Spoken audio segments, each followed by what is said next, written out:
Hi folks, it's Rob Flux here from Property Developer Network. Me and Mr. Bigglesworth are here to join you once again for our regular Sunday sessions. This week we're going to be talking about building a successful team and how and who goes into that process, or building a great team, I should say.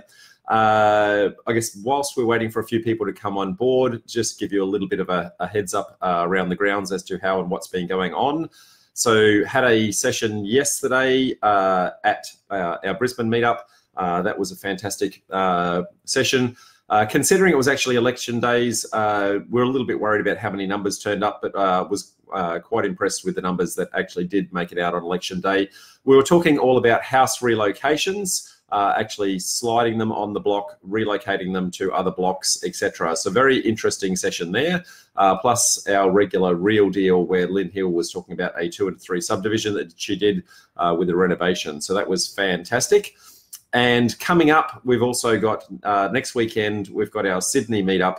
And the Sydney meetup is on the Sydney infrastructure boom, which is going to be presented by Rich Harvey, who works for a company called Property Buyer. They're specialist property buyers and buyers agents, I should say. And he's going to tell you a little bit about growth corridors and infrastructure. Sorry, say that again. It's a little bit tongue-tied. Transport corridors and growth nodes in and around the Sydney area. So if you're doing anything in and around Sydney, even if you're wanting to understand how and where to pick good development sites, it's a good overview of how to assess any location, but he's going to concentrate on Sydney in particular, and particularly the infrastructure booms that have been happening in and around Sydney. Interesting results yesterday, obviously, in the election. No matter which side of politics you're on, not going to choose sides publicly. But the good news is that all of the rules that you had yesterday are still the same rules today, meaning that if you're halfway through a project, you don't have to panic about how and what you're going to do halfway through the course and change direction. I can see a number of people have jumped on board. I can see Alex, Ashish, Michael, and another Michael, Clayton and Vanessa. So welcome all. Anticipate a few others coming on board pretty soon. As I said, today's topic is going to be talking about building a great team. Now, a great team is one of those things that you're going to have through the process. Everybody needs a great team around them. Property development is a team sport, which means that if you try to go it alone, whilst you may be successful, it's going to be quite hard to actually become supremely successful. One of the expressions that I've heard that I think fits very well is, if you want to go fast, go by yourself. If you want to go far, go with others. And that really includes the team that you're going to have in and around you. Michael says hi and to me and listeners, and Vanessa says hello, and Ashish says hello. So thank you, everybody. Welcome aboard. Now, with regards to your team, the team itself, and you've heard me prattle on about this in a number of the episodes so far, but the team itself is going to revolve very much around whether or not you've got a specialty strategy that you're going for, and whether or not you're in a specialty council. So my advice is always choose one strategy, choose one council, so one set of rules, and then from there narrow that down to 3 suburbs to try and narrow down. If you then do that, you're going to become a little bit of an area expert and also a strategy expert, which is going to stand you in good stead. Now, why that's really important to set the scene with that is because when you start to build your team, the team that you have around you need to be specialists that align to your strategy. There is no point having the best person on earth, the best architect on earth, when you're trying to do subdivisions as part of your team. Equally, there's no point having one of the greatest town planners, but he's not a town planner who specializes in your particular council. So it's really important that you set the scene right, that you actually set your trajectory right at the very beginning as to how and where you're going, and then your team can form in and around that. Now, I can see a few others jumping on board. So I can see Margaret. Hi, Margaret. Haven't seen you at one of our meetups for a while, so we miss you. Please come back. Jason, Noel, and Jason says, good to be here again this week. Great, mate. Welcome aboard. Now, I'm going to go through a lot of different consultants and industry experts that you're going to need in your team. But the beauty is whilst there are a lot of people that you will need in your team, there's actually a core set of 5 people that you're going to need in your team. And that core set, if you get them right, then every single project from there, you can flex up and down the individual consultants as required, depending upon the issues and challenges that you're going to try and face on that particular project.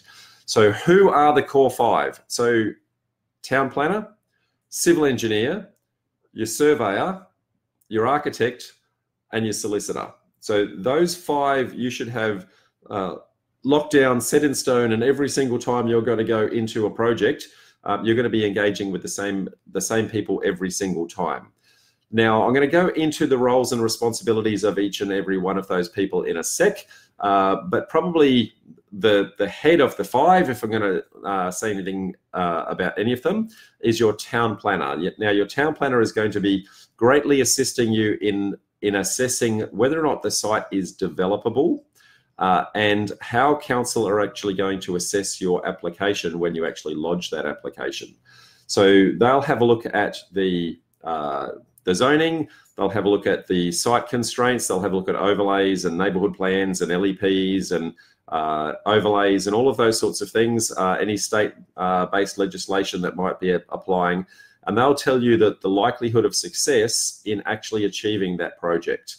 Now, they'll help you to lodge the application, they'll help you to actually respond to any questions that council may have back and forward, and also from there, they will help you when the application comes back, either accepted or rejected, and they'll actually help you to actually go back and articulate that back to council. So if it's accepted, they'll be going through your approved conditions and trying to potentially come up with some negotiated decisions if some of those conditions aren't necessarily favourable. And if it's been rejected, then they'll be trying to come up with arguments as to how and why that won't be rejected. I can see Dave and Karen on board. Hi, guys.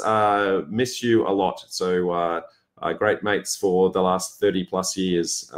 So Dave knew me back when I did have hair. So some good times that we shan't go into here, Dave. So no writing on the group.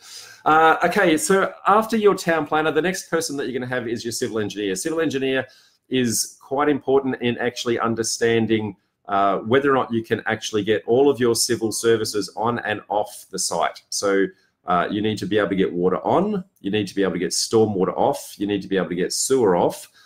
You also need to get things like driveway crossovers, potentially driveways, those sorts of things on and off the site. So your civil engineer is going to help you to engineer those solutions. So great person to actually have in your team in that regards.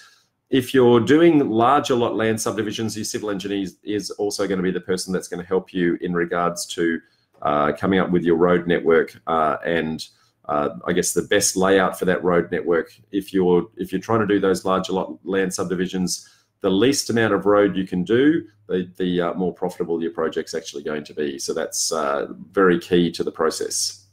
Next one is your surveyor. Now, surveyor is a little bit underrated by many people, and I'm going to try and encourage you to change that opinion. Your surveyor should be very much part of your due diligence right up front. So the very moment that you actually get under contract, you should be sending your civil engineer in, sorry, not your civil engineer, your surveyor in, and they should be capturing the contours of the site. They should be pegging the boundaries, actually making sure that the piece of land that you think you purchased is actually the piece of land that you did purchase. Many times you'll find that there are issues and challenges with regards to where your boundaries are located, and that can actually change how and what you do with regards to many of your projects. But the surveyor is actually used in multiple stages. So the contour design that they capture, there's, I guess, your current contours, and then there's a thing called natural ground. So natural ground is, as it sounds, how the land could have and should have been in its natural state. And many times, if construction has actually occurred, people have put things like retaining walls, fences, pools, all those sorts of things. And so what is actually there right now may not necessarily be natural ground. So whenever you're doing an application to council, they're going to be measuring against the height above natural ground, not the height of where you currently are. Now, the interesting part about that, and every council has a different set of rules as to what the height allowable is in that particular jurisdiction for that particular zoning. But the interesting thing about the difference between natural ground and the contours as is that if you do a application to council that demonstrates that an engineered retaining wall and that sort of thing, that becomes the new natural ground. And so if you see that there is a distinct difference between the current natural ground and the current layout, then you want to go back into council records and see whether or not an application was formally lodged in order to build that retaining wall to actually assist you in determining whether or not you can squeeze a little bit more height out of that. Sometimes you might be able to get an extra ½ metre or a metre, which might mean the difference between getting views and not getting views. So the surveyor is really important in that regard.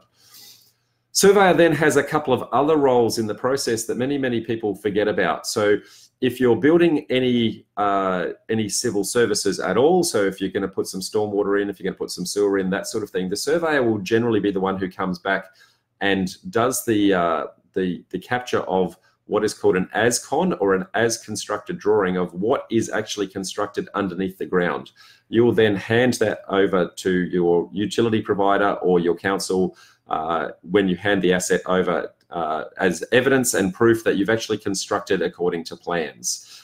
So the surveyor is very important in that regard.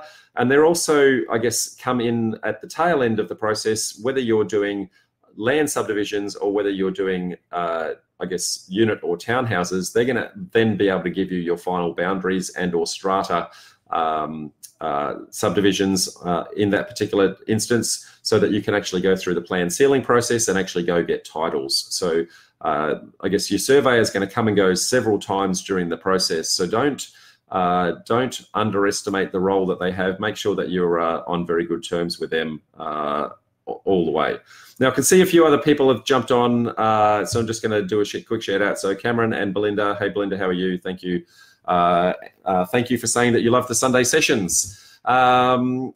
Next one along the line is an architect. Now, architect is one of those people who, depending upon your strategy, may or may not be required. So if you're doing land subdivisions, then you may not need an architect. However, if you're doing units and or townhouses, then almost certainly you're going to be using an architect. Or you may choose to use a draftsman. I would, I guess, depending upon what you're constructing, the level of detail that you're going to, the area that you're actually going into, I would encourage you to use an architect. Slightly more expensive to actually do, but you're going to get a much better solution. And they're also going to be able to manage you all the way through the process, whereas a draftsman may not be able to. Now, architect has, again, multiple roles in the process. So the architect is going to help you with your original application through to council and give you the floor plan that maps all of your side setbacks and rear setbacks, etc., on the plan. So they're going to pick up those contour plans that the survey have given you. They're going to do their design from there and lodge that through to council. And then when council comes back with any feedback, they'll be the one actually tweaking those designs as well. Once council has stamped the plans as approved, and you then go to construct, then the architect then takes another role in the process. So your development approved plans or your permits, depending upon where you're located, really just lines on a page, a two-dimensional line on a page that council has said you can build a building here, but it doesn't actually help the builder to actually construct it. What the builder needs to construct it is some engineering level details. So he needs to understand what the footings are like. He needs to understand how deep they're going to go. What's the slab going to look like? Whether or not you're going to use a steel frame or a timber frame or prefabricated panels, all of those sorts of things. So the architect is the person who actually articulates all of that together into what is called a building approval process. Now, they engage multiple other consultants along the way to actually do that. So there's going to be electrical engineers that they engage in order to understand how and where they're going to put light switches and lights and fans and those sorts of things.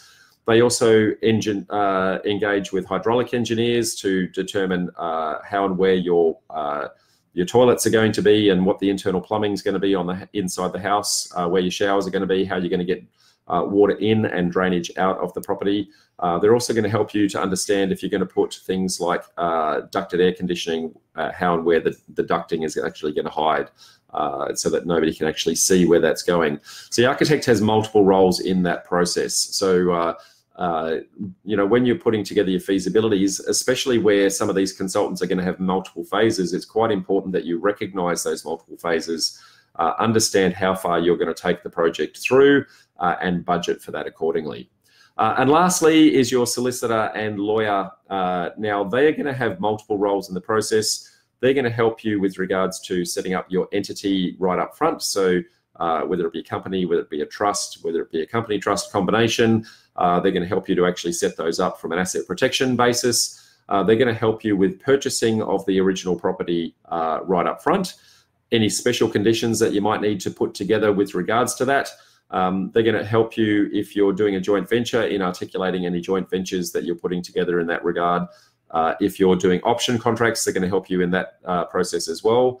But some of the things that people forget to budget very regularly, what I see in their feasibilities, is they're not just involved at the start, they're also very much involved at the end of the process. So when you're selling your finished product, so if you're creating 10 townhouses, for example, then they're going to be doing 10 sales. So it's not just the one purchase up front, but it's the 10 sales at the tail end.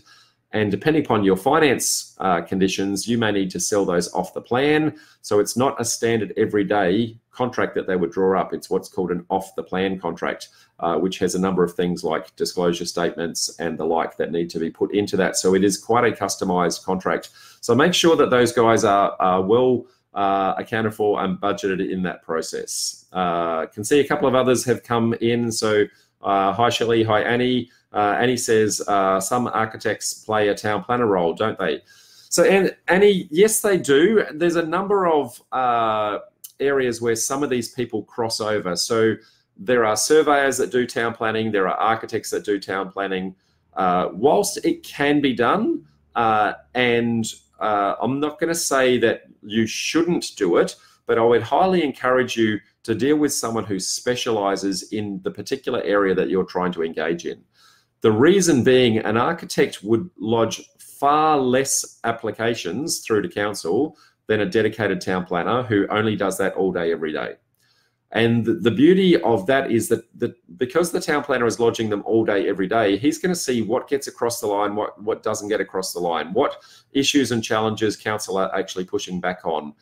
Whereas and he's going to see that from a range of different architects. He's going to see that from a range of different surveyors, a range of different designs, and he's going to have a much broader exposure to council's genuine opinion as to whether or not this is actually going to get through. If you're dealing with just an architect or just a surveyor to do that town planning service, yes, they are going to be competent, no issue there. So if it's a very simple, easy application, then that's going to, you know, they're going to be quite competent in actually doing that. But if it's tricky at all, if you're trying to push the boundaries, if you're trying to squeeze that extra little bit of yield out of the site, then I'm going to say that having a dedicated town planner is key in the role and the process. So hopefully that explains that. Can see a couple of other questions coming through. So Michael says, how did you go about building your team at the start of your journey? And was there trial and error involved? And how long have you had a great team? They're fantastic questions, Michael. So my team has evolved over years, and it's evolved because of the fact that as I've gained more experience and as I start to do larger projects, the original team that I had, I slowly outgrew. And you're going to find that that's a fairly common element to the process as well. As I said right at the start, the key is be very clear in what your strategy is and be very clear in the particular council that you're actually going to be engaging with. I would start right at the very, very beginning. You come to these networking groups, whether it be Brisbane, Sydney or Melbourne, come to our events, and you're going to talk to people within our community and say, this is my strategy, this is my area. Has anyone got experience in dealing with a town planner, architect, surveyor, etc. in this area. And usually the community has actually dealt with those consultants, and they will recommend someone good, bad, or indifferent. Now, because there's 527 different councils, it's impossible for me or any other one individual to be able to say this is a great town planner in all of those jurisdictions. So you're really going to be reliant on the network, and that's what the Property Developer Network is about leaning on your community to actually to get recommendations, etc., as to how and where to go. Now, I would start with your town planner as the first place to go, someone who specialises in your strategy, specialises in your area, and almost certainly your town planner can recommend a range of different architects, a range of different surveyors and civil engineers that they've done lots and lots of work with. And the key thing is that you want someone that they've done lots of work with, so that they know how each person actually operates. They know how to communicate between them. They can actually intercept. What you want is a team that is cohesive and is like this and not like this. So if they've dealt with each other before, they've done lots of different projects together, they're going to know whether or not a consultant, when they give you a little bit of advice, is a good recommendation or not. And it's really key that both sides of your consulting teams all work and play well together, if that makes sense. Can see Annie said, in your experience, which of these 5 core team members would you contact or engage first? I think I've just covered that, Annie. So if I haven't, but then just please ask the question again. But again, town planner is probably where I would be starting from there. Now, those five core team members, I guess, are where you start. But when you get to every individual project, that's where it starts to get really interesting, okay? Because there's going to be different issues, constraints, and challenges that you're dealing with on a per project basis. And so that's going to then start to broaden your horizons as to which additional consultants you're going to bring into your team. Again, those 5 core people that you're starting with are going to be the people that recommend who and where you go to actually bring in some of these additional people.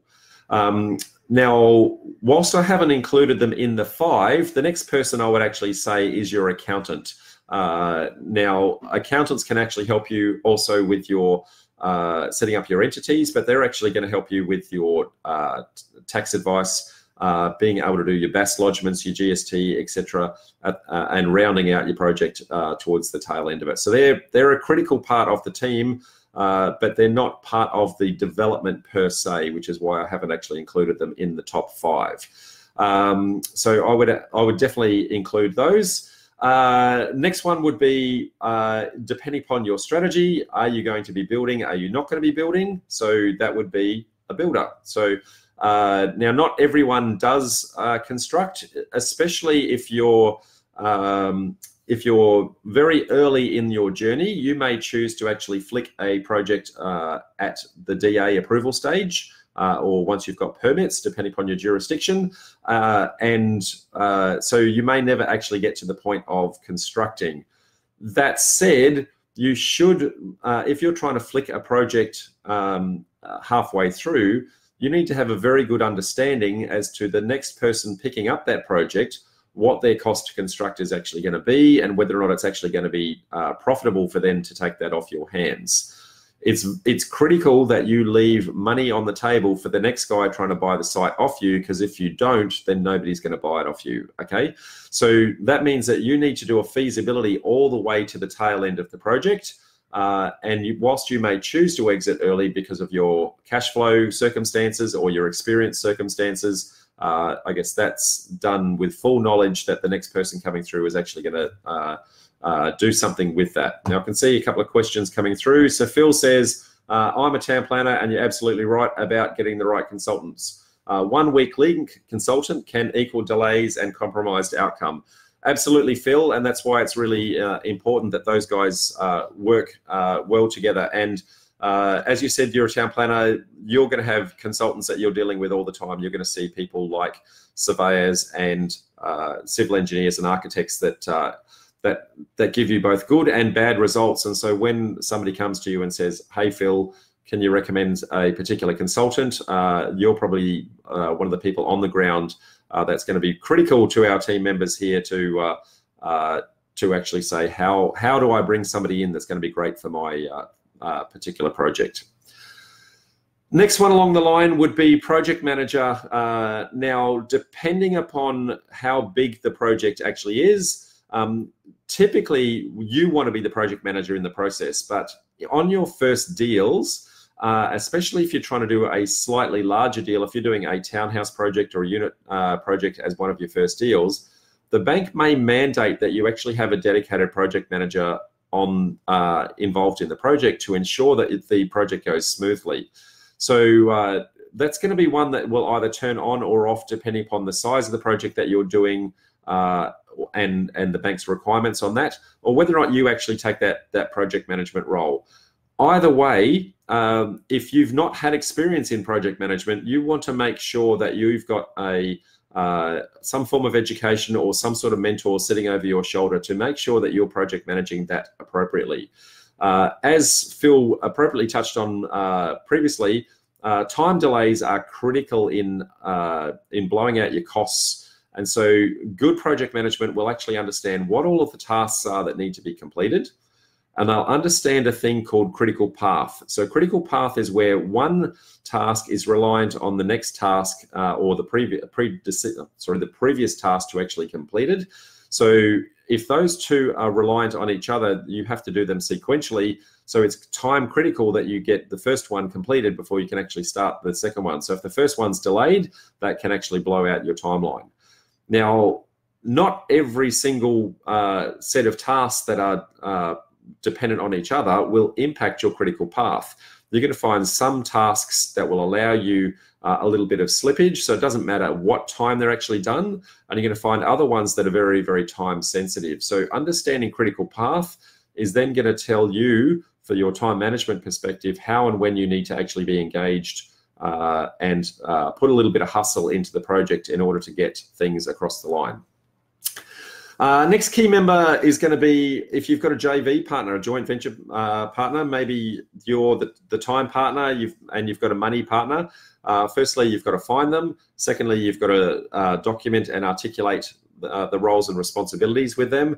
And you've got to keep them updated in the process. They're an equal part of your journey. So it's very important that you keep them informed along the way. So make sure that you don't just sit back and say, I promise to pay you at the tail end, but you give them regular updates, whether that be in a written form, whether it be through shared files on Dropbox or OneDrive or Google Drive or those sorts of things, whether it be through weekly or fortnightly meetings. But it's important that you keep those people up to date.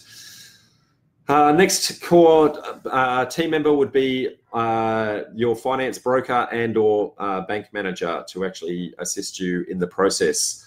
Now, I've touched on finance in some previous presentations, and there are, I guess, residential and commercial finance brokers. Depending upon the size of the project that you're actually going to do, that's where you're going to be changing consultants along the way. So you might start out doing small projects, so a 1 into 2, for example, in which case you can probably deal with a residential loan broker.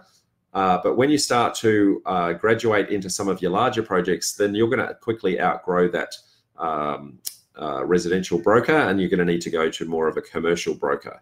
So understand who and where they are in the process, when you're going to be needing to engage with them, and they're going to help you in order to get that through. Now, there's 3 phases that you need to worry about your finance. 1 is your site acquisition, 2 is your construction phase, and then 3 is the refinance of anything that you've done, anything that you intend to keep at the tail end. So I guess that finance broker is going to have quite a significant role in the process. Annie says, is it advisable to get the builder to manage the project if a small project, e.g. duplex or a few townhouses? So Annie, the builder will always have a site supervisor as part of the construct. Okay, and so that is a mandatory element that they will actually provide in the process. The challenge is who is checking that the site supervisor is actually doing the right thing? Who's checking that the specifications that you've provided are actually being met. So somebody's role is to actually sanity check that what you've asked for is actually constructed.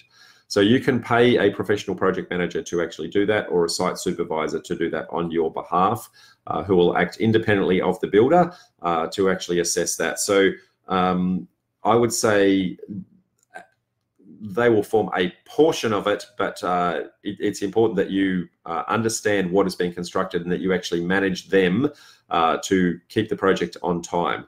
Now, that's where your project manager, when you're actually going out to scope with your builder, one of the things that you would actually be asking for is the schedule of works, which shows all of those tasks. It shows the critical paths, and you would have regular on-site project management meetings with the builder to compare what they've actually constructed versus what they said they were actually going to construct, see how and where they are tracking on that project management timeline, to see whether or not there's some slippage. So hopefully that answers that question, Annie.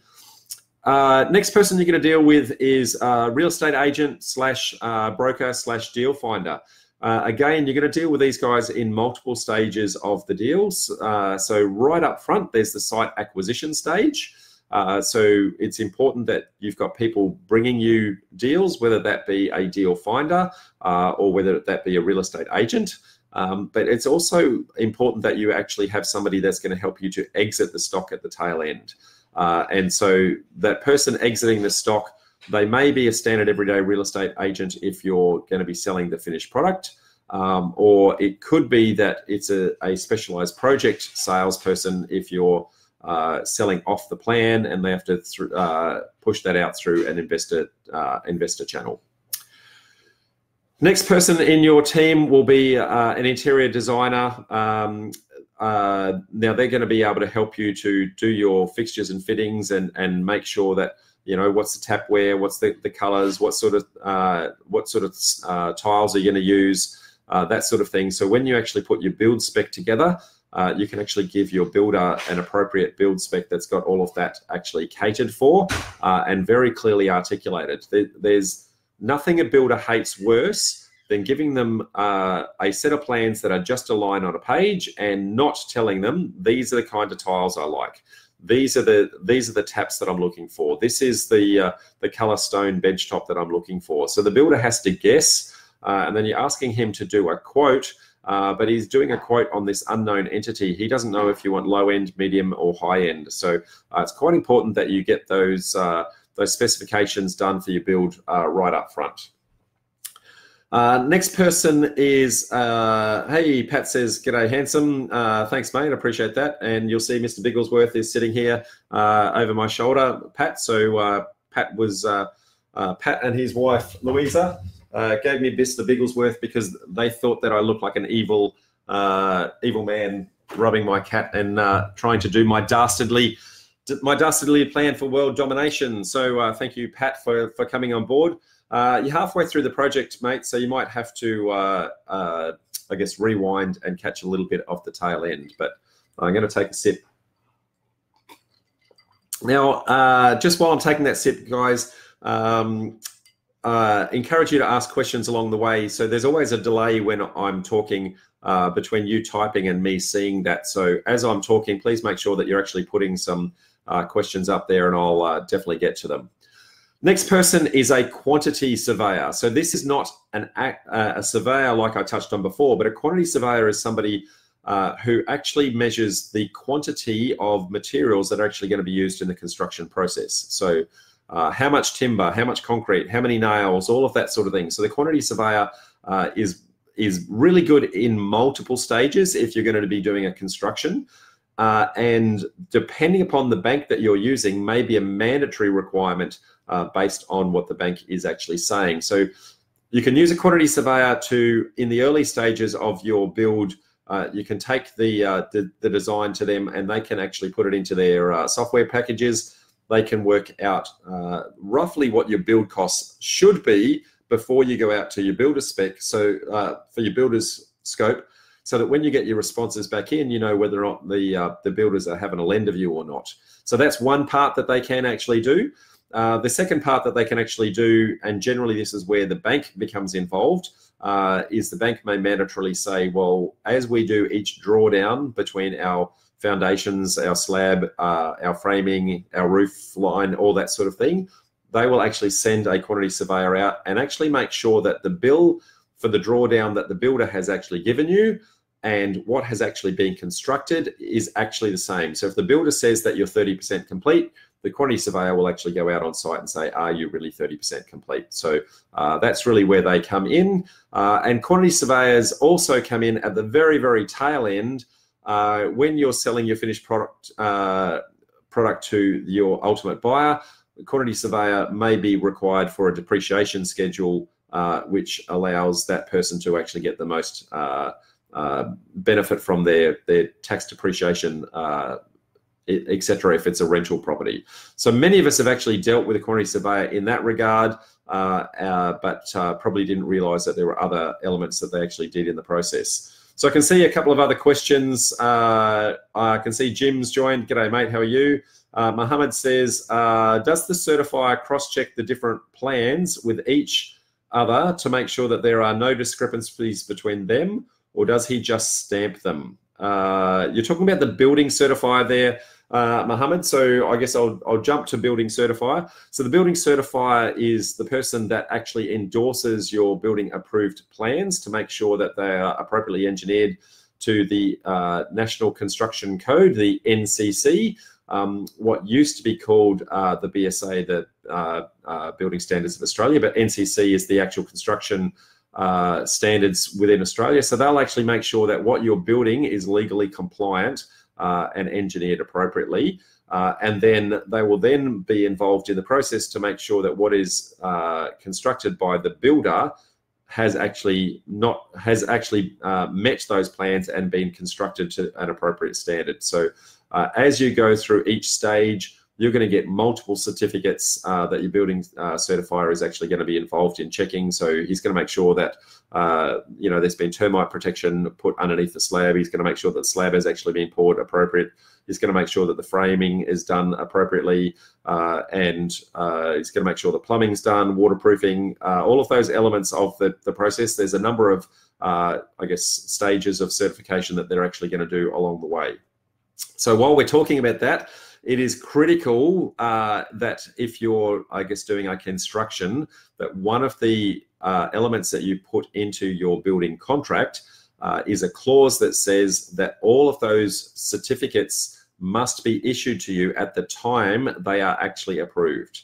Reason for that, if your build goes to plan, then they're just going to sit in the drawer. But if for some reason your builder goes broke, gets stalled, or other reason that you may have to bring in another builder, it's really important that you've actually got all the documentation up to date so that the incoming builder doesn't have to go back and recertify everything and cost you a significant amount of additional money, because in many instances for them to recertify, they actually have to pull it apart and then put it back together again, and you don't want that because it's additional time and cost. So if you've got those certificates as you go as one of your conditions, that's a critical element in the process.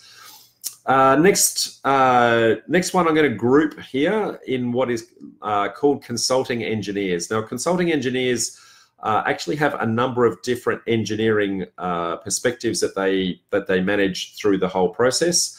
A consulting engineer is typically an organization that has multiple types of engineers within them. Now, you could go out and engage every single one of these engineers independently, absolutely, or you can engage a consulting engineer that will actually wrap everything up and make sure that all of them are intertwined. So you've got your structural engineer, so making sure that everything is appropriately engineered to the appropriate standards. You've got your hydraulic engineer who's going to make sure that all of your water flows and that sort of thing are going in the right direction, that things like your stormwater, any flood overlays you've got, those sorts of things have been appropriately catered for, that your internal plumbing work is going to appropriately drain in the right locations. Then you've got mechanical engineers. You've also got traffic engineers. Traffic engineers are going to be looking at, can you do if you're in a unit or a townhouse project, they're going to look at, can you do a 3-point turn and get on and off the site in a forward-facing direction?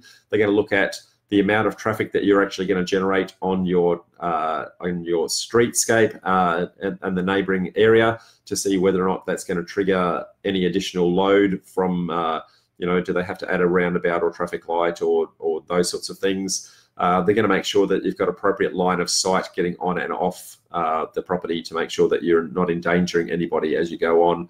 And they become quite critical if you're fronting onto a main road or an arterial road or anything along those lines.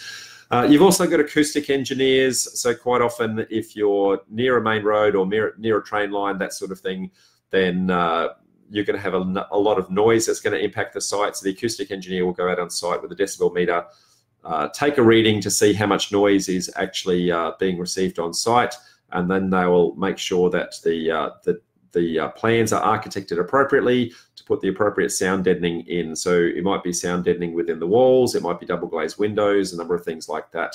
And then lastly, electrical engineer, they're going to help both with your internal elements, how and where are your light switches going, and also I guess getting electricity to the site, especially if you're doing a unit or a townhouse project.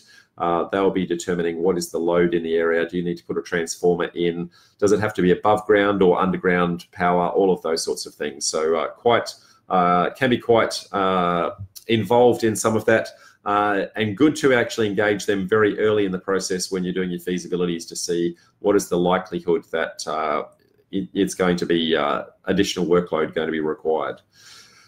Next up, you're going to have landscape designers. If you're doing units and townhouses, then a mandatory element is that you have to have elements of green space or open space that are appropriately landscaped.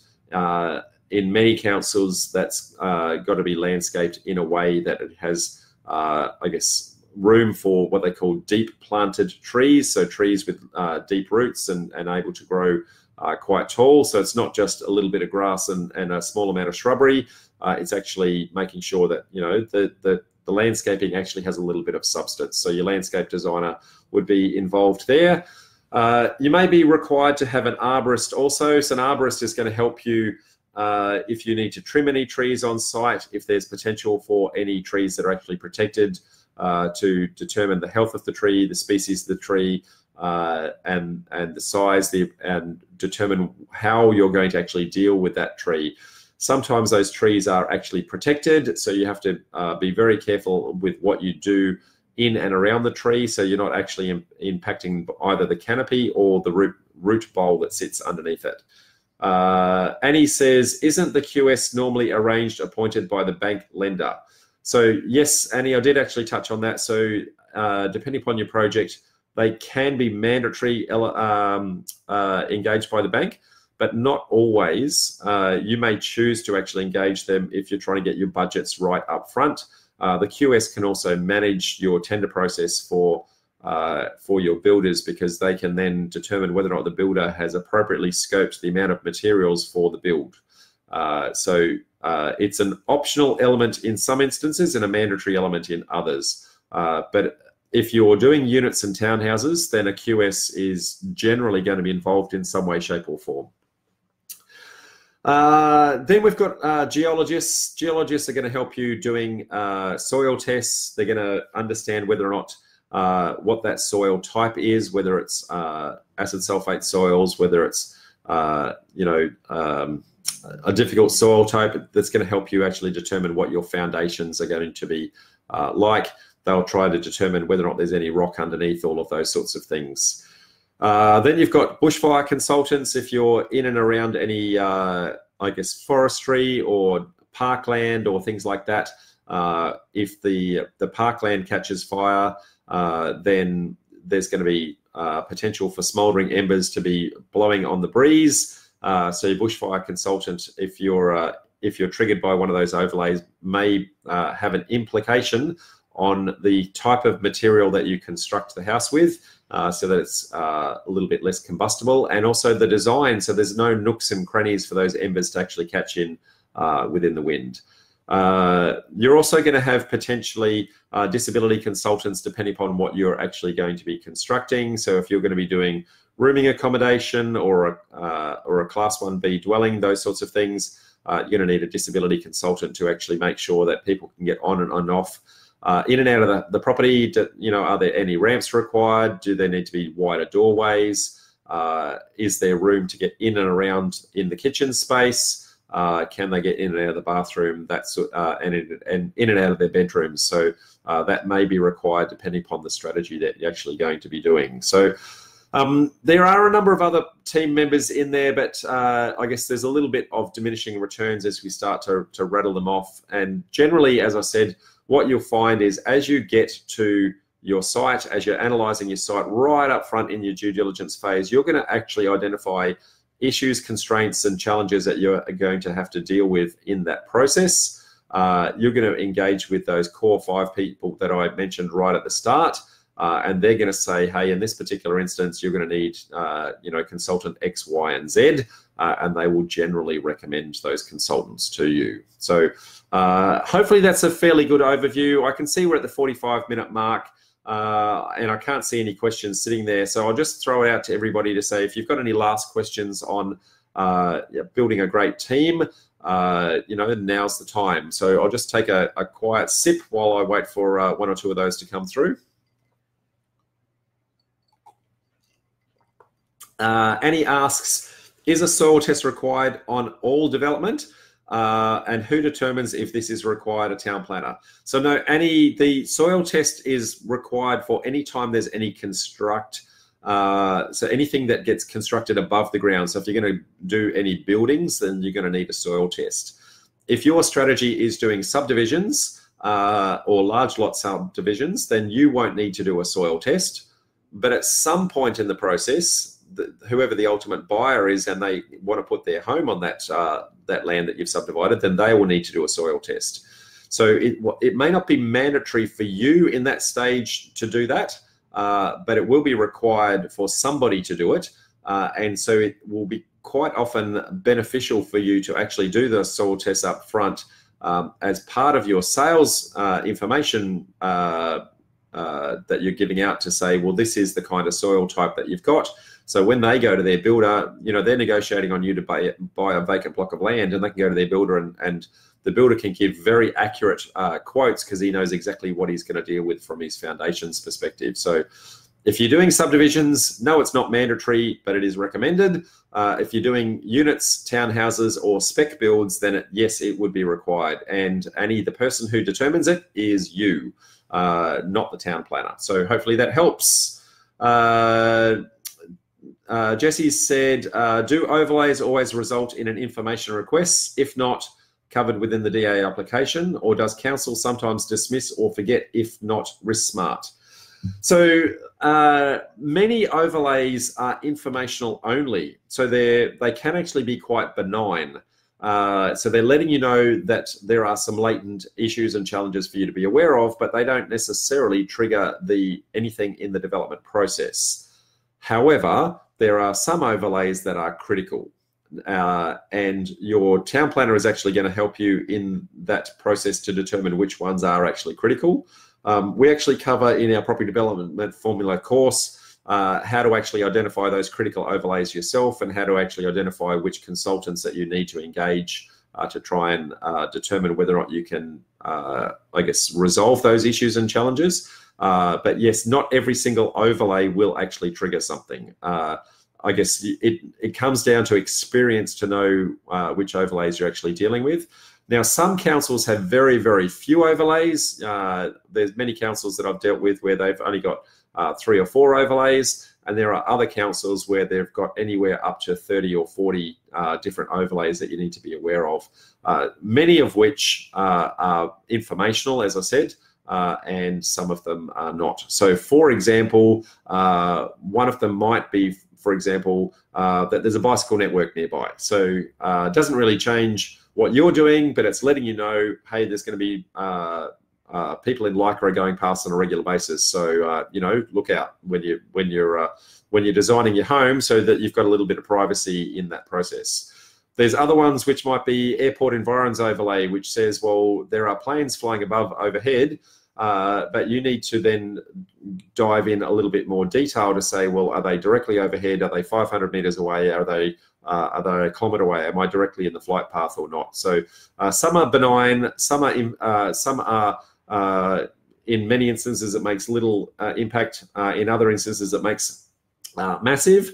And then some of them are critical. So experience will tell you that, and your town planner will assist and guide you in the process. Carmel has joined. So hi, Carmel. You've joined right at the end, Carmel. We're about to pull the pin, so you can rewind and watch again. Annie says, as always, you're awesome. Thank you. I appreciate that. Alex says, hi Rob, if subdividing only, what about soil tests to determine if rock exists below ground for civil installation? Would you suggest this is mandatory? So no, it's not mandatory, Alex. Generally what you'll, I guess it's recommended for the sale of the finished product, but not a mandatory element. When the civil engineers give you your quotes for construct, they will generally give you this is the price if we find no rock, and they'll give you a price based on if they do find rock, which will be a variation based on an hourly rate. So you could spend, I guess, several $100s getting a soil test, and unless they're digging in every single point along the trench, that's not going to give you a very accurate outcome. Whereas the guy actually digging the trencher, he's going to find that rock because he's going to be digging the entire length of the trench. So be mindful of that. That's where contingency is quite important in the process. You should always have contingency to say, well, what happens if these things actually do occur? Because they can and do happen from time to time. But no, it would not be mandatory for that. And Alex says, hello, Mr. Bigglesworth. Yes, Mr. Bigglesworth is going to live here moving forward. And Jesse says, thanks, Rob.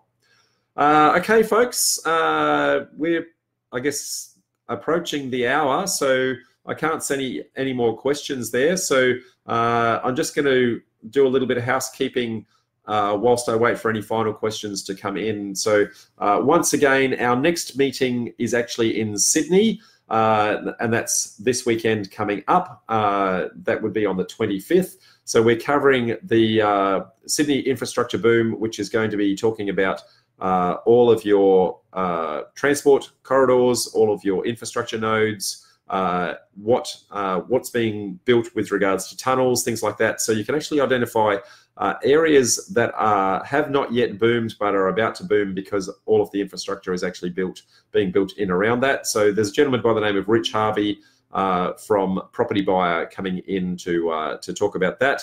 Highly recommended if you're doing anything in and around Sydney. That's going to be a fantastic session. And the next one after that will be in Melbourne, which will be on the 1st of June, and we'll be doing a session there in multiple occupancy dwellings, so rent per room type arrangements. So that's highly recommended if you're looking for that. Alex says, thanks, Rob. That's great to know. Margaret says, thanks, Rob. Noel says, great information. Alistair says, same weekend as the results get together. I don't keep track of what my competitors are doing, Alistair, so I'm sorry if that's the case, mate. But if you are an annual member, then we do record our meetups, which means that you can actually then go online and replay. So that's probably what I would recommend for you in that particular instance. And Pat says, awesome as always. Thank you, sir. Well, that being the case, everyone seems to be saying thank you. So I'm going to take that as the opportunity to say goodbye, folks. Stay tuned for, I guess, our next session next Sunday, again at 5 o'clock. So until then, bye for now.